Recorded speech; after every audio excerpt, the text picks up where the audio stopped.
우리는 하나님을 믿는 사람들입니다. 그러나 하나님을 믿는다고 하면서도 우리의 삶 속에서 실제로 저와 여러분들이 감당해내기 힘든 여러 가지 힘들고 어려운 일을 만나면 믿음의 사람다운 반응을 보이지 못할 때가 많습니다.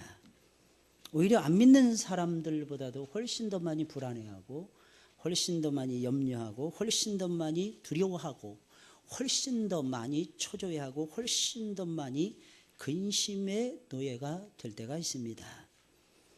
사랑하는 여러분들, 그러나 그런 점에서는 예수님을 따르던 예수님의 제자들 역시 예외는 아니었다는 것입니다. 이런 것을 통해서 우리가 알 수 있는 것이 있는데, 사람이라고 하는 존재가 그렇게 연약한 존재라는 겁니다. 사람이라고 하는 존재가 언제는 하늘을 날아갈처럼 하다가 오늘 뚝뚝뚝뚝 떨어지는 존재가 인생이라고 하는 존재라는 것입니다. 오늘 갑자기 예수님께서 제자들에게 말씀하십니다. 내가 십자가에 달려 죽을 것이니라. 그러자 제자들은 근심에 휩싸이지 않을 수가 없었어요. 제자들에게 있어서 예수님은 그들의 생애의 일부가 아니라 전부였습니다. 그들은 예수님 때문에 직업을 포기했어요. 3년 넘게 예수님만 쫓아다니고 있었습니다. 3년 넘게 예수님만을 쳐다보고 있었습니다.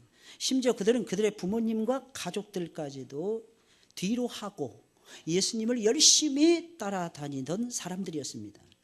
예수님을 따라다닐 때 그들에게는 아무런 근심이 없었습니다. 어떤 어려움이 오거나 어떤 공격이 있더라도 예수님께서 그들이 만난 어려움을 몽땅 다 해결해 주셨기 때문입니다. 그런데 어느 날 갑자기 그런 예수님께서 제자들의 곁을 떠나가신다고 예수님께서 말씀하시고 있는 것입니다. 그러니 그때 그들의 마음이 얼마나 낙심이 됐겠어요? 얼마나 힘들었겠습니까? 사랑하는 여러분들, 인생은 어려움을 만나면 누구나 힘든 거예요. 남이 하면은 쉬워 보이는데 내가 하면은 전부 다 어려워 보이는 것입니다. 그래서 제자들의 마음은 십자가에 달리실 예수님의 마음보다도, 정작 십자가를 지시고 십자가에서 죽으실 분은 예수님이셨는데 예수님의 마음보다도 더욱 낙심이 되어서 그들은 근심하지 않을 수가 없었던 것입니다. 그들에게 있어서 예수님이 떠나가신다 하는 것은 모든 것을 잃어버리는 것을 의미하는 것이었습니다. 우리들도 역시 마찬가지가 아니겠습니까? 우리가 감당해내기 힘든 여러 가지 크고 작은 어려운 문제를 만날 때마다 우리는 믿음으로 이겨내기보다는 안타깝게도 먼저 근심할 때가 많더라는 것입니다. 참 이상하죠, 그죠? 우리 믿음이 있는데, 믿음이 없는 것은 아닌데, 그죠? 결정적인 순간은 믿음이 생각이 안 나고 근심하고 염려하더라고요. 그래서 마태복음 6장에 보면 예수님께서는 거듭 말씀하십니다. 하나님 나라의 원리를 5장, 6장, 7장에 가서 산상수훈이라고 하는 말씀을 증거하시면서 예수님께서 가르쳐 주시는 거예요. 너희 염려하지 말라, 염려하지 말라. 예수님이 염려하지 말라. 예수님이 무엇을 먹을까, 무엇을 마실까, 무엇을 입을까 염려하지 말라. 이 모든 것은 이방 사람들이 하는 것이니라. 예수님 말씀하셨어요. 사랑하는 여러분들, 그렇게 살아가시길 주의 이름으로 축원을 드립니다. 근데 어떤 때 보면 우리가 습관처럼 근심에 빠져요. 습관처럼. 하지만 예수님께서는 이런 제자들을 향해서 이렇게 말씀하고 계십니다.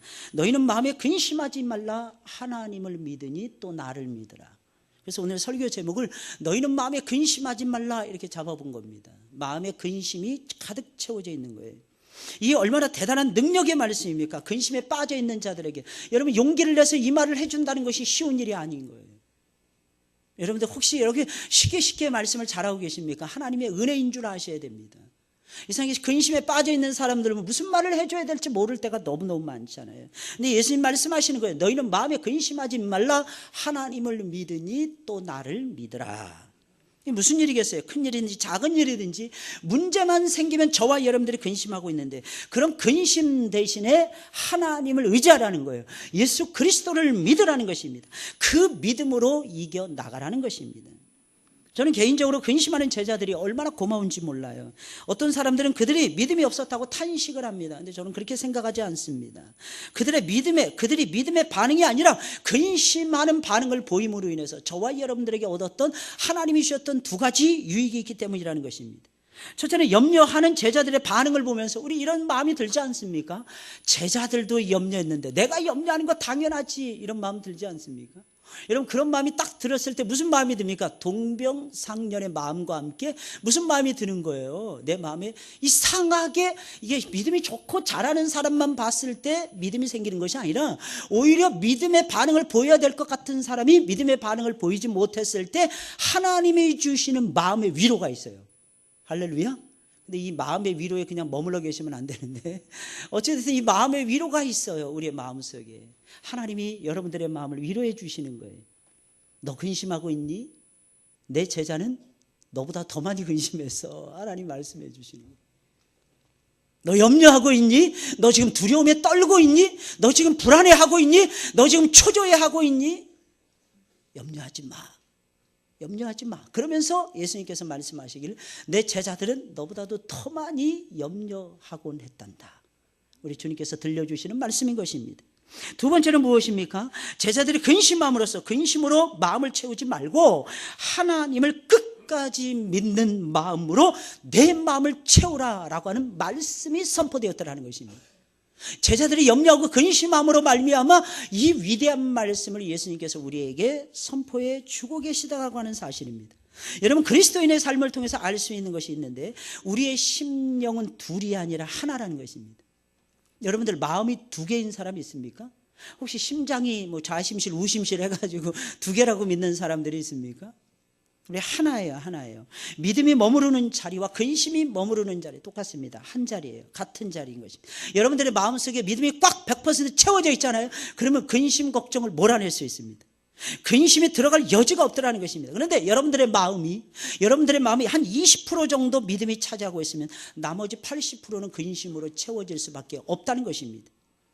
믿음이란 무엇입니까? 다른 어떤 것이 아니에요. 내 안에서 일어나는 근심, 염려, 걱정, 불안함, 이런 것들이 일어날 때 내 안에서 일어나는 그런 것들을 쫓아낼 수 있는 능력이 믿음이라는 것입니다. 저는 여러분들에게 이런 살아있는 믿음이 있었으면 좋겠습니다. 그래서 우리는 뭐 별일 아닌데 맨날 큰일 났다 그러죠. 그죠? 하나님은 감당해낼 수 있도록 역사해 주십니다. 여러분, 잠언서 4장 23절에 있는 말씀을 보니까 무릇 지킬 만한 것보다 더욱 내 마음을 지키라, 내 마음을 지키라, 내 마음을 지키라. 그 이어지는 말씀이 있어요. 생명의 근원이 이에서 남이니라. 이 무슨 말이에요? 여러분들의 마음을 잘 지키시라는 거예요. 뭘로? 믿음으로 잘 지켜나갔으면 좋겠습니다. 그러니까 웬만한 작은 일은 그냥 넘어가시는, 아니 웬만한 큰 일도 아버지께 맡기는 거예요. 왜? 작은 일도 내 힘으로 안 돼요. 여러분, 큰 일도 내 능력 가지고 안 됩니다. 어차피. 그러니까 아버지 손에 맡기시고 살아가셨으면 한다는 것입니다. 그러면 우리가 근심하는 이유가 무엇입니까? 간단해요. 믿음이 없기 때문에 근심하는 것입니다. 하나님을 변함없이 신뢰하는 믿음으로 우리의 마음이 꽉 들어차 있잖아요. 그러면 근심이 고개를 들 수가 없더라는 것입니다. 뭔가 우리의 믿음에 문제가 생기는 거예요. 하나님과의 관계 속에 금이 생기는 거예요. 나도 모르는 사이 근심, 염려, 불안감이 막 밀려오더라고 하는 사실입니다. 좀 더 자세히 말씀을 드리면 믿음의 뿌리가 약하기 때문이라는 거예요. 근심의 뿌리가 점점 커지기 때문이라고 하는 사실입니다. 그럼 우리를 근심하게 만드는 근심의 뿌리는 무엇입니까? 두 가지예요. 우리가 잃어버릴지도 모른다, 내가 가지고 있는 것을 놓칠지도 모른다라고 하는 불안감입니다. 두 번째는 불안정하게 계속되는 삶의 어둡고 칙칙한 변화들인 것입니다. 삶의 양상이 뭔가 이렇게 좀 힘이 있잖아요. 뭔가 좋은 게, 나는 한 10%밖에 노력을 안 했어. 그런데 이상하게 하나님이 나에게 100을 주시는 거예요. 그럼 어떤 마음이 들까요? 하나님이 나를 도와주시는 것 같아. 이거 뭐 걱정할 필요가 없을 것 같아. 근데 이상하게 우리의 삶의 모습 속에서는 계속해서 삶의 어두운 변화들이 이어지더라는 거예요. 참 신기해요. 그리고 이런 어두운 변화들은요, 한꺼번에 확 몰려옵니다. 그래서 막 다운되는 거예요. 사람이 다운되는 이유가 그냥 다운되는 것이 아니에요. 다 원인이 있는 것입니다. 근데 문제들이 막 이 문제, 저 문제, 이 삶, 저 삶, 게다가 어둠의 연속이에요. 이상하게. 남편이 갑자기 직장을 잃습니다. 그러면 이상하게 아이들이 학교에서 속 썩이는 거예요. 이게 연속적으로 막 일어납니다. 누가 아파서 대수술을 받습니다. 근데 이상하게 속 썩이는 자식들이 꼭 생기는 거예요. 이상하게. 없으면 좋은데. 그럴 때 막 화내고 막 그러죠. 그죠? 그럴 때 서로 삿대질하죠. 너 때문이야? 너 때문이야? 이러다가 싸우는 거예요. 아니에요. 그때는 딱 돌리세요. 하나님 때문이에요. 차라리 하나님 때문이에요. 이러면서 살세요. 하나님 때문에. 하나님이 좀 풀어주세요. 이러면서 하는 거예요. 할렐루야. 그러면 너무너무 재밌습니다. 한번 살아가 보세요, 여러분들. 아니면 또 하나님 때문에 송구스럽잖아요. 그러니까 할아버지 때문이야, 할머니 때문이야, 이렇게 미루는 거예요. 서로 싸워요. 이 무슨 말이냐면 오해하시면 큰일 나요. 그렇게 됐다는 얘기가 아니고, 그렇게 되어졌다는 얘기가 아니고, 그 자리를 좀 피하시라는 거예요. 가뜩이나 힘든데 여러분, 마음까지도 무너져 보세요. 서로 막 긁어버리세요. 그러면 얼마나 힘들겠어요, 서로. 그 잠깐이거든요. 그 잠깐. 마귀는요, 계속 역사 못합니다. 만약에 마귀가 계속 역사한다면 우리 죽습니다. 근데 하나님이 다 커버해 주세요. 하나님이 잠깐 하나님이 놔주시는 거예요. 왜? 정신 차리라. 정신 똑바로 차리라고. 하나님이 잠깐 놔주는데 그 잠깐을 못 참는 거야. 그 잠깐을. 아파요. 누군가가 아파하고 있어요. 당신이 아픔을 해서 내가 너무 힘들어. 아픈 사람도 생각하셔야죠. 그때는 아픈 사람도. 누가 막 힘들어요. 안 돼요. 요즘 직장 잡기가 정말 하늘의 별 따기입니다. 근데 누가 집에서 놀고 싶어서 놉니까? 그 마음을 헤아리지. 대신에 근심하는 대신에 저와 여러분들은 기도하셔야 되는 것입니다. 할렐루야. 하나님 앞에 맡기세요. 하나님 앞에. 여러분, 제자들의 삶도 똑같았습니다. 우리에게는 애나 어린이나 할 것이 불안정한 것을 싫어하는 습성이 있어요. 뭔가 안정된 것을 원하든, 누구나 안정을 원해요. 안정된 삶을 살고 싶어 합니다. 보다 안정된 미래를 걸어가고 싶습니다. 근데 안 되는 걸 어떻게 합니까? 갑자기 어려운 일이 빵빵빵빵 여기저기서 터지는 것입니다. 그래서 불안해하는 거예요. 그래서 염려하는 것입니다. 그래서 근심하는 것입니다. 이제 좀 먹고 살만해. 이제 좀 괜찮을 것 같아. 그런데 아픈 거예요. 그 아픈 걸 어떻게 하란 말입니까? 이상하게 아파도 한 군데만 아프잖아. 한 군데만 아프면 한 군데만 고치면 되거든요. 팔이 쑤시면 어깨가 결리는 거야. 어깨가 결리면 다리가 아픈 거야. 다리가 아프면 허리가 아픈 거야. 허리가 아프면 머리도 아픈 거야. 머리가 아프면 배도 아픈 거야. 이걸 어쩌란 말입니까? 그러니까 그냥 힘든 거죠. 그러니까 근심하는 거예요. 여러분, 제자들도 역시 마찬가지였습니다. 그들의 마음도 똑같았어요. 여러분들 3년 동안 죽자사자 예수님만 바라보면서 예수님을 따라갔습니다. 제자들 이렇게 생각했어요. 이제는 예수님이 오병이어의 기적들이 사람들이 저렇게 좋아하는데 이제는 우리에게 한 자리씩 뚝뚝 떼어서 주실 거야. 여러분, 그렇게 생각하지 마시고, 이 세상에서는 그런 거 안 주실 수도 있습니다. 어디서 주실까요? 하나님 나라에 가면 주십니다. 여러분, 이 세상에서 다 받아보세요. 천국에 가서 여러분들의 상은 없을 것입니다. 바리새인들에게 예수님 말씀하시잖아요. 저희가 이미 저희의 상을 받았느니라. 그들의 상급은 딱 한 가지였어요. 사람들에게 인정받는 것이었어요. 먹고 사는 문제는 바리새인들에게 하나도 중요하지 않았습니다. 왜? 부자였으니까요. 좋은 옷을 입었어요. 좋은 음식을 먹었습니다. 성경은 누가복음 16장에 나오는 그 호화로 연락하던 그 부자는 바리새인을 지칭하는 것이었습니다. 어떤 것 하나도 바리새인들에게 부족한 것이 하나도 없었습니다. 바리새인들의 꿈은 딱 한 가지였어요. 그게 뭘까요? 마지막에 사람들은 자수성가하면 마지막 꿈은 국회에 입성하는 것이랍니다. 사람들에게 인정을 받는 것이라는 거예요. 바리새인들의 꿈은 딱 한 가지예요. 사람들의 인정이었어요. 근데 이미 저희의 상을 예수님은 받았느니라. 하늘에서 상이 없다는 거예요. 오히려 이 세상에서 하나님이 여러분들에게 보상해 주지 않는 것에 대해서 감사하셔야 됩니다. 이 세상은 길어야 80이에요. 좀 더 길으면 100세입니다. 그까짓 거 아무것도 아니에요. 100년 여러분들. 깜짝 놀랐어요. 제가 살아온 세월이 50년이 되더라고. 깜짝 놀랐어요. 이거 50년 살았구나 이런 생각이 들어요. 엄마 뱃속까지 딱 치면은요 50년 딱 채우는 거예요. 정확하게. 조금 있으면 제 생일이 돌아오거든요. 할렐루야. 나머지 50년 얼마나 빨리 지나가겠어요. 늘 말씀해요. 30대는 30km로 달리고 40대는 40km, 50대는 50km로 달리고 60대는 60km, 70대는 70km. 금방 끝난다는 것입니다. 인생이라는 것이. 그러니 이 짧은 인생에서 여러분 다 누리고 살려고 왜 그러십니까? 여기서는 그냥 보험 드는 거예요. 보험. 천국의 보험 드는 거예요. 천국에. 하나님께서는 그 보험 나중에 만기도 없어. 천국의 보험. 영원한 거야. 영원한 거야. 그래서 아버지께서 여러분들에게 안 주시는 겁니다. 쌓아두시는 거예요. 나중에 이자 복리에다가 다 쳐줘가지고 하늘나라에서 왕노릇하는 삶을 살라고. 그러니 사랑하는 여러분들, 예수님 바라보시고 승리하시길 주의 이름으로 축원을 드립니다. 제자들이 그랬다는 거예요. 하나님께서 우리에게 갑작스러운 변화를 주시는 이유가 무엇입니까? 갑작스러운 어려움을 주시는 이유가 무엇입니까? 변화하고 흔들리는 그 세상 속에서 여러분들의 믿음을 키워가시라고 주시는 거예요.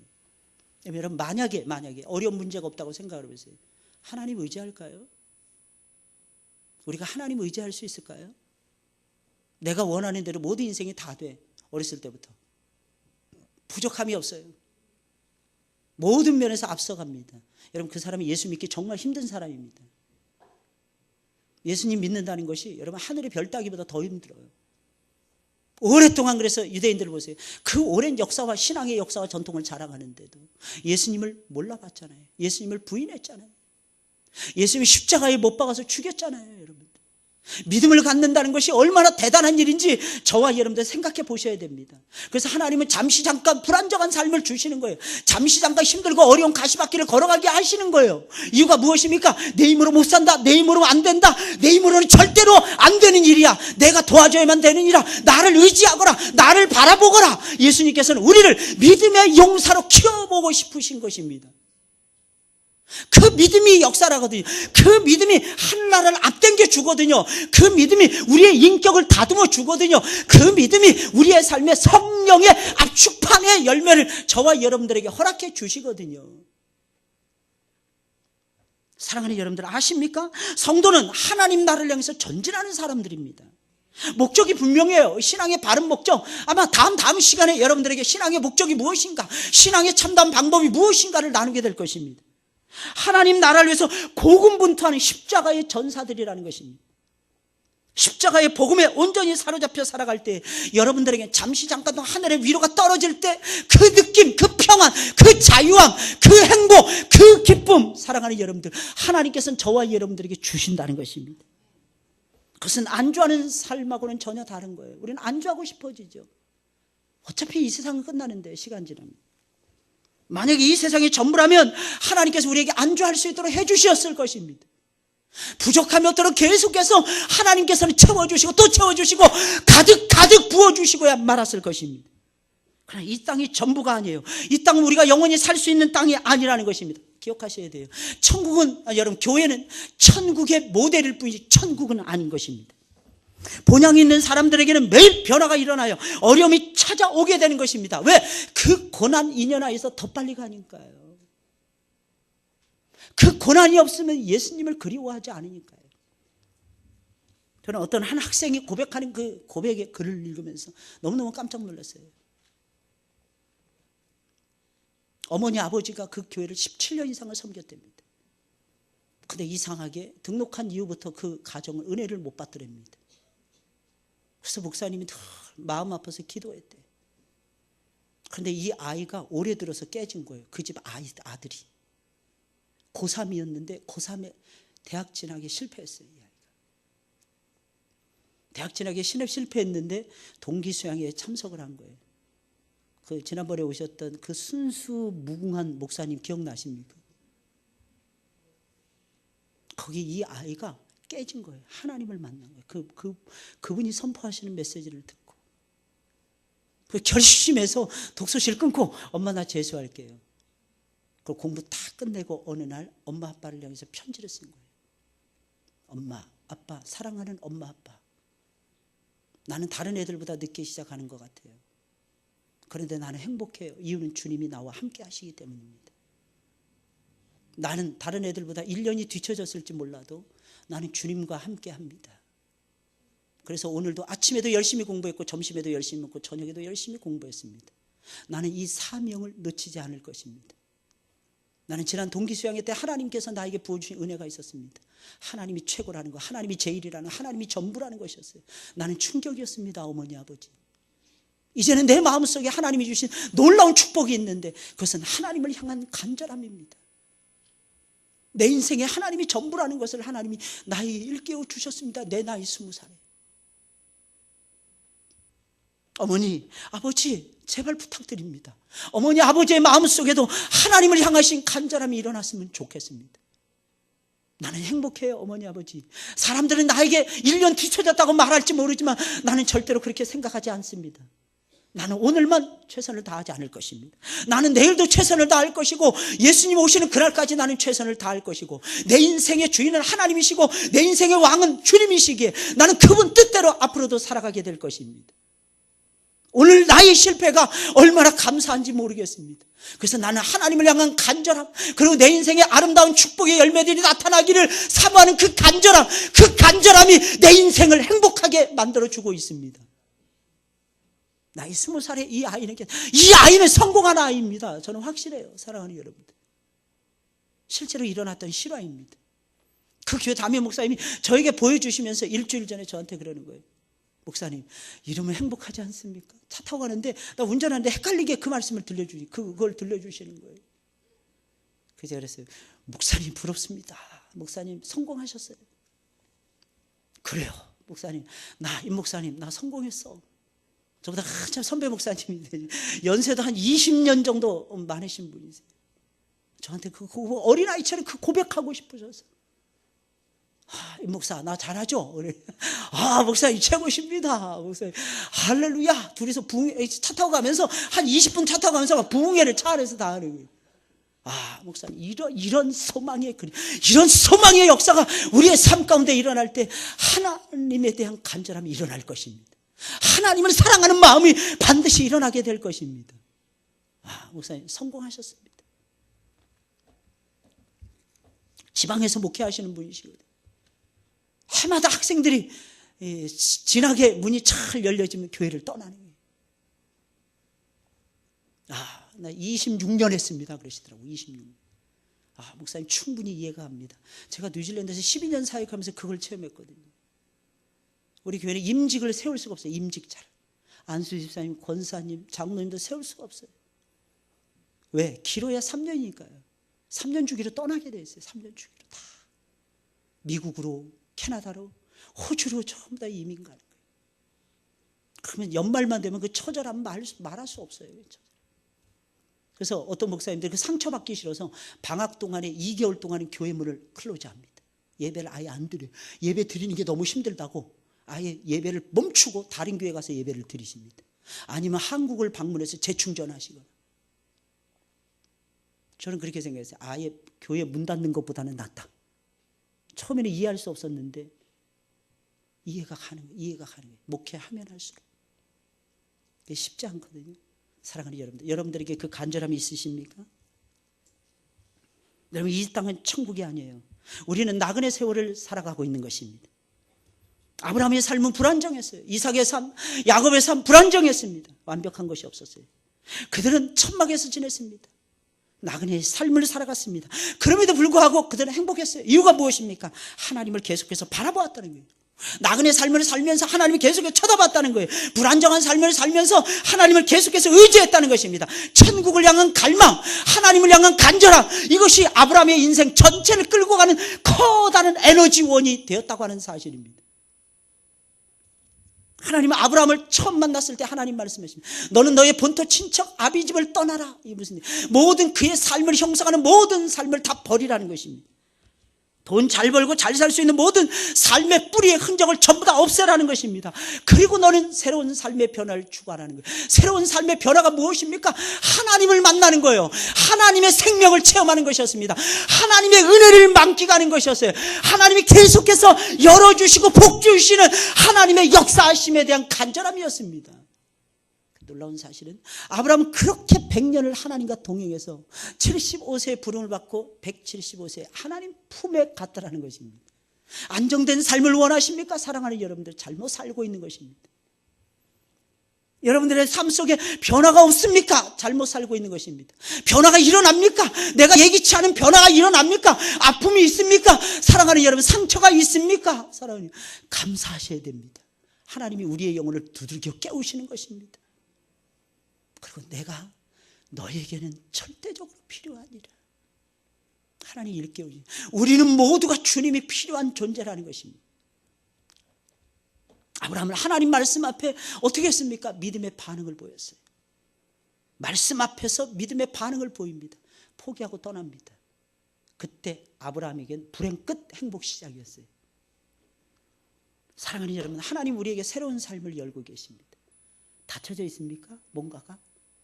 감사하셔야 돼요. 새로운 삶을 열고자 하시는 하나님의 의도를 읽으셔야 됩니다. 어떤 때는 닫혀질 때 있어요. 안 될 때가 있다는 겁니다. 그때 포기하지 마세요. 그때는 하나님을 더 의지하셔야 돼요. 의지하시고 독수리 날개치며 올라가는 듯이 같이 날아오르시는 믿음의 용사들로 저와 여러분들을 다져가셔야 됩니다. 하나님이 나에게 믿음을 요구하시는구나 깨달으셔야 되는 거예요. 그럼 우리는 어떤 어려움이 닥치더라도 근심으로 반응하지 말고 믿음으로 반응해야 되는데, 이유가 무엇입니까? 여러 말이 필요 없어요. 우리는 하나님을 믿는 사람들이기 때문에 그렇습니다. 우리 하나님을 믿는 사람들이라, 예수님만이 길이요 진리요 생명이 되심을 저와 여러분 확신하기 때문이라는 것입니다. 그래서 예수님 계속 강조하잖아요. 하나님을 믿으니 또 나를 믿으라. 여러분 다른 것은 다 잊어버려도 오늘 이 본문 14장 1절에 나와 있는 이 말씀을 잊지 마세요. 너희는 마음에 근심하지 말라. 하나님을 믿으니 또 나를 믿으라. 11절에 내가 아버지 안에 있고 아버지께서 내 안에 계심을 믿으라. 그렇지 못하겠거나 행하는 그 일을 인하여 나를 믿으라. 말씀을 떨어뜨려 주시는데 말씀을 통해서 못 믿거들랑 하나님이 여러분들에게 보여주신 삶의 흔적들을 보고 예수님을 믿으시라는 것입니다. 두려워하지도 말라 그랬어요. 12절에 있는 말씀, 내가 진실로 너희에게 이르노니 나를 믿는 자는 나의 하는 일을 저도 행할 것이요 또한 이보다 큰 것도 하리니 이는 내가 아버지께로 감이니라. 하나님이 우리를 부르신 이유가 무엇입니까? 근심에 눌려 살라고요? 아니었습니다. 하나님이 하신 일보다, 예수님이 하신 일보다 더 큰 일을 하라고 하나님께서 저와 여러분들을 불러주셨다는 것입니다. 우리가 감히 어떻게 예수님보다 더 큰 일을 할 수 있겠습니까? 근데 예수님 그렇게 말씀하고 계시잖아요. 이유가 무엇입니까? 제자들은 그렇게 했어요. 실제로 그렇게 살았어요. 예수님 팔레스타인 땅을 거의 벗어난 적이 없었습니다. 한두 번 시돈 땅, 두로 땅을 돌아서 대가볼리 땅을 한두 번 왔다 갔다 하셨습니다. 그리고 팔레스타인의 그 언저리를 단 한 번도 예수님 벗어난 적이 없었습니다. 그런데 제자들은 달랐어요. 제자들은 동서남북으로 흩어졌습니다. 1세기가 되지 못해서 전 세계의 복음의 나팔수가 되어서 복음이 왕노릇하는 새로운 세상을 제자들이 열어갔습니다. 그리고 마지막에는 예수님처럼 순교의 제물이 되었습니다. 사도연 딱 한 사람 빼놓고 모든 사람들이 전부 다 순교의 제물이 되어서 아버지의 품 안에 안기고야 말았습니다. 그들의 인생의 목적은 예수였어요. 사랑하는 여러분들의 인생의 목적은 무엇입니까? 예수님이 되셔야 되는 것입니다. 여러분들의 삶을 목적으로 두지 마세요. 여러분들의 삶은 수단에 불과한 것입니다. 우리는 그래서 살든지 죽든지 내 몸에서 그리스도만이 존귀하게 되면 그것으로 만족해야만 되는 것입니다. 그런 삶은요, 하나님이 복에 복을 더해 주실 것입니다. 그럼 근심을 버리고 믿음의 강한 용사가 되어서 사랑하는 여러분들, 독수리 날개치며 올라가는 삶을 살면 어떻게 되는 거예요? 두 가지예요. 첫째는 사랑하는 여러분들, 예수님의 이름을 붙들고 기도하셔야 되는 것입니다. 근심을 축복으로 바꾸려면, 근심을 믿음으로 바꾸려면 간단해요. 여러분들, 기도하는 삶을 살아가셔야 되는 것입니다. 여러분, 기도라는 것이 무엇입니까? 하나님 안에 있는 능력, 그 놀라운 능력을 내 영혼과 내 마음과 내 육체에 가져다 붓는 거룩한 의식이 기도인 것입니다. 사실 여러분들 아침에 일어나가지고 새벽 예배 드리고 뭐 얼마나 기도하겠습니까? 10분 20분 기도하다가, 근데 그게 쌓이면 무서운 거예요. 그게 쌓이면 나 5분도 기도 못했어요. 그러지 마세요. 1분을 기도해도 그 기도는 가치가 있는 거예요. 저도 매일 똑같은 기도하는 것 같아요. 가만 보면. 간혹가다 이런 생각이 들어요. 이 정도 수준밖에 안 되나? 저 자신을 돌아봤을 때. 근데 놀라운 사실은요, 기도 다 끝나고 나면 어깨가 펴지고요, 가슴이 뿌듯해집니다. 할렐루야. 그 왜 그럴까요? 하나님의 능력이 기도 중에 나에게 부어졌기 때문입니다. 사람이 기도해봤자 얼마나, 성철 스님인가? 이 사람, 몇 년을 7년인가? 몇 년을 좌불을 해가지고, 불 속에서 돌을 이렇게, 참 대단한 사람. 난 존경스러워요. 난 1시간도 그 가부좌 틀고 앉아있지 못해. 막 무릎이 아파, 난. 무릎이, 여러분들 안 그러십니까? 그래서 저는 기도하다가도요, 여기서, 일어났다, 앉았다, 별짓 다 합니다, 여기서. 잘못해서 해야지. 무릎 꿇었다가 또 그냥 앉았다가 하면 별짓 다 해요. 그게 중요한 게 아니고, 무릎 꿇는다는 의식을 가지고 딱 앉아있으면 성령께서 임하셔서 우리와 함께 하시는, 하나님의 능력이 우리에게 부어집니다. 이게 기도의 힘이에요. 여러분, 왜 근심이 일어나는 것이, 왜 믿음이 떨어지는 것입니까? 기도가 부족해서 그런 거예요. 기도가 부족해서. 기도가 쌓여져야 돼. 왜 역사가 일어나지 않습니까? 기도가 부족해서 그런 거예요. 기도가 없이는 아무것도 할 수 없습니다. 하나님은, 예수님은 시행할 준비를 다 하고 계십니다. 그런데 우리는 구하지 않는 거예요. 그러니 믿음이 안 자라니, 그러니 역사가 없는 거예요. 둘째로 성령의 능력에 철저하게 의지하셔야 됩니다. 제자들은 성령의 존재를 몰랐기에 근심했던 것입니다. 예수님이 떠나가시면 고아처럼 버려질 것이기에 두려웠던 것입니다. 그들 곁에는 더 이상 진리를 가르치는 선생님이 없었어요. 필요한 것이 있을 때 찾아가서 도움을 청할 수 있는 유력한 분이 없었습니다. 제자들은 성령의 존재를 몰랐던 것입니다. 그래서 예수님이 떠나가시는 일만을 생각하고 근심하고 걱정하고 염려하고 두려움에 빠졌다는 것입니다. 그들은 성령님이 그들과 함께 계시는 것이 예수님이 함께 하시는 것보다 훨씬 더 크다는 것, 훨씬 더 큰 복이라는 것, 훨씬 더 큰 역사라는 것을 그들은 모르고 있었다는 것입니다. 예수님이 이 세상에 오셨어요. 예수님이 십자가에 달려 죽으셨습니다. 예수님이 다시 사흘 만에 부활하셨습니다. 예수님이 하늘로 승천하셨습니다. 우리를 위해서 기도하고 계십니다. 뭐 때문에요? 이 이유를 아셔야 되는 것입니다. 성령을 선물로 주시기 위함이에요. 성령 폭발합니다. 사랑하는, 어떤 죄인들도 변화시킬 수 있습니다. 이게 성령의 역사인 것입니다. 그러니 사랑하는 여러분들, 성령이 충만해지시기를 주의 이름으로 축원을 드립니다. 근데 내가 성령이 충만해야죠. 그래서 나를 통해서 임파시안의 역사가 일어나죠. 또 다른 사람이 성령의 사람이 되게 하셔야죠. 사랑하는 여러분들, 왜 저 사람은 성령의 사람이 되지 못할까? 내가 성령의 사람이 안 되는데 어떻게 내 주변에 있는 사람들이 성령의 사람이 된단 말입니까? 사랑하는 여러분들, 하나님이 주신, 예수님이 주신 십자가에 달려 돌아가신 다음에 우리에게 가져다 주는 최고의 선물, 그것은 바로 성령 하나님이신 것입니다. 그분은 우리 안에 들어와 계십니다. 영원히 떠나지 않습니다. 우리가 모일 때 더 강력하게 역사하십니다. 그래서 두세 사람이 모이는 이 모임이 위대한 것입니다. 좀 모자라고 좀 마음에 안 들어도 이 모임만큼은 포기하지 말아야만 되는 것입니다. 집에서 인터넷으로 예배 드리면 될 것 같죠? 목사라랍니다. 이유가 무엇입니까? 목사의 얼굴을 봐야 목사의 눈빛에서 떨어지는 성령의 은총을 받죠. 사랑하는 여러분들, 이게 달라요. 이게 달라요. 이게 다르다니까요. 사랑하는 여러분, 그래서 저와 여러분들 사람 변화시키려면 만남이 있어야 되는 것입니다. 누구든지 만나야 되는 거예요. 특히 교회로 몰려오셔야 되는 것입니다. 교회 오셔서 봉사도 하시고 청소도 하시고 이것저것 일도 하시고 같이 먹기도 하시고 때로는 놀기도 하시고, 그러다 보면 믿음이 생겨요. 할렐루야. 이유가 무엇이면 우리 가운데 성령님이 계시기 때문이라는 거예요. 성령 우리 가운데 계시면서 다 가르쳐 주십니다. 이게 생각 안 나는 것 같아. 다 가르쳐. 치매 걸려도 걱정하지 마세요. 하나님이 생각나게 하면 다 생각나게 하십니다. 할렐루야. 근데 좋은 것만 생각나게, 치매 걸려도 하나님 좋은 것만 생각나게 해달라고. 하나님 반드시 그렇게 역사하십니다. 절 보세요. 저 머리 좋아 보이지 않습니까? 머리 징글징글하게 나쁩니다. 머리가 얼마나 나쁜지 무슨 일만 생기면 다 까먹어요. 정말 신기해요. 오늘도 2부 예배 인도하면서 우리 아이들에게 그러면, 내가 참 너희들을 사랑한다. 이유는 너희들은 내 아들 딸들이니까. 그러니까 애들이 숙연해지더라고요. 이상하게 너희들만 보면 좋다. 근데 걔네들 중에 좋은 애들도 있었고 딴짓하는 애들도 있었고 교회 안 나온다고 아우성치던 애들도 있었고. 근데 참 이상하죠. 그 모습을 보면 그렇게 감동이 밀려와요. 그렇게 좋아요. 그렇게. 여러분들 그렇지 않나요? 머리 좋은 게 아니에요. 마귀가 역사하면 못된 것만 생각나. 나쁜 것만 다 생각나. 근데 참 이상해요. 성령이 역사하시면 잊어버립니다.